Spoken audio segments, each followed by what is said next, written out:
Baik teman-teman semuanya, selamat datang di channel License Vintage. Di video kali ini kita akan bahas tentang aplikasi pinjaman online, pinjam amanah teman-teman semuanya. Dan di sini kita akan review secara detail, secara lengkap teman-teman semuanya ya. Dan nanti kita akan simpulkan untuk aplikasi pinjaman online pinjam amanah ini apakah worth it atau tidak. Dan untuk aplikasi pinjaman online pinjam amanah ini, aplikasi pinjaman online yang hanya tersedia di Play Store teman-teman semuanya. Kalau kalian ingin mendownload aplikasi ini lewat iOS itu tidak bisa teman-teman semuanya ya. Dengan limit pinjaman tertinggi di 5 juta rupiah teman-teman semuanya ya, dengan syarat pengajukan pinjaman. Di sini kita bisa lihat ya, mulai dari sertifikasi identitas. Di sini berisi pengisian informasi pribadi ya, seperti KTP dan lain-lain.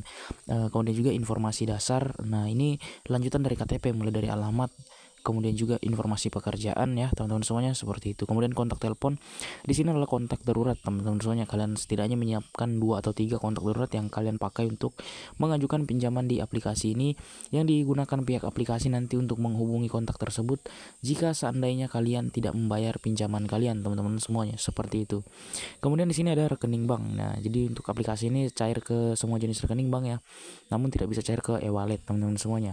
Nah, untuk aplikasi pinjaman online pinjam amanah ini adalah aplikasi pinjaman online ilegal teman-teman semuanya. Di sini gue langsung katakan saja, aplikasi pinjaman online ilegal.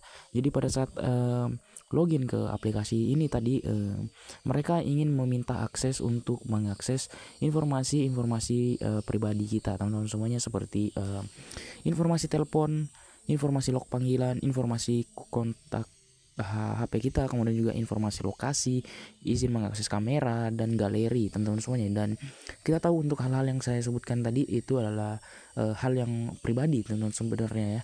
Itu adalah hal pribadi teman-teman semuanya. Jadi memang agak sensitif. Ya, namanya juga aplikasi pinjaman online ilegal, pasti banyak ingin mengakses hal-hal yang sensitif seperti itu.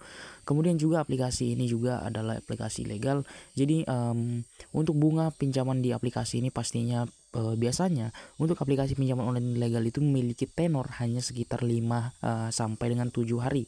Jadi sangat-sangat cepat dengan bunganya atau potongannya teman-teman semuanya. Kalau aplikasi ilegal seperti ini memang mereka tidak menerapkan atau sistem bunga, tapi sistem potongan teman-teman semuanya, yang sangat tidak ngotak. Biasanya kalau kalian pinjam 1 juta, kemudian tenornya 7 hari, itu yang cair ke rekening kalian itu hanya sekitar 600.000 saja. Nah, jadi 400.000 untuk biaya layanan, biaya pencairan dan lain-lain teman-teman semuanya, seperti itu untuk aplikasi pinjaman online ilegal seperti ini.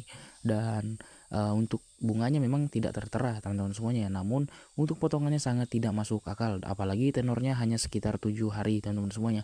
Dan pengalaman saya pinjam online ilegal seperti ini, mereka sudah mulai menghubungi atau meneror nasabah atau mengingatkan nasabah untuk membayar pinjamannya itu sekitar 4 hari teman-teman semuanya setelah pinjaman tersebut cair. Jadi memang agak gimana gitu ya, karena kembali lagi aplikasi seperti ini tidak diatur oleh OJK, tidak memiliki aturan, mereka mengatur sendiri teman-teman semuanya. Jadi sangat tidak worth it sebenarnya untuk pinjaman online seperti ini. Kemudian juga apalagi data pribadi kita berisi KTP tadi, kita pastinya akan disalahgunakan oleh mereka, pastinya akan disebar oleh mereka jika kita tidak membayar pinjaman kita teman-teman semuanya. Jangankan kita meminjam, menggalbay teman-teman semuanya, itu pasti disebar data kita.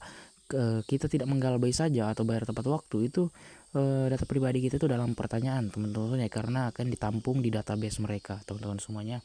Dan kita tidak tahu ke depannya apakah data pribadi kita tersebut akan disalahgunakan oleh mereka atau tidak. Jadi memang sangat harus berhati-hati jika mau pinjam di aplikasi seperti ini. Saran saya, kalian harus menggunakan HP kedua kalian yang tidak berisi apa-apa, mulai dari foto, kontak dan lain-lain. Kemudian juga kalian tidak boleh juga memberikan data pribadi kalian yang real teman-teman semuanya, atau data busuk saja yang kalian pakai jika di ACC, seperti itu.